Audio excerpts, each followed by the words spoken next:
A TELUS OPTIK TV PVR, or personal video recorder, stores your TV recordings. The PVR is connected directly to your modem, which allows other wireless digital TV boxes to access your recordings. Before installing an OPTIK TV PVR, ensure your TELUS internet is set up and working. Locate the TELUS internet modem in the central area of your home, near a TV or computer, or find it near a network entry point, such as a media panel, electrical panel, or junction box. It should look like one of these. Is your modem in a media panel like on the left? If so, you will need to watch a different video guide. Look for the video titled, Installing an OPTIK TV PVR in a media panel.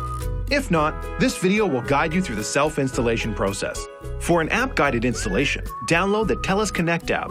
Then, log in with your TELUS credentials and select Set up a TELUS device.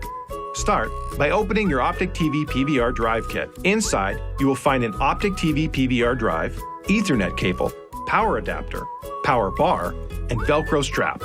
Next, look at the back of your internet modem and make sure you have at least one LAN port available. If all the LAN ports are being used, you will have to free up a port by disconnecting an existing device. Find the Ethernet cable included in your OPTIK TV PVR drive kit. Connect one end of the cable to a LAN port on your modem. Then, insert the other end of the cable to the network port on your PVR drive. Next, connect the power adapter cable to the OPTIK TV PVR drive. Then plug in the adapter to power.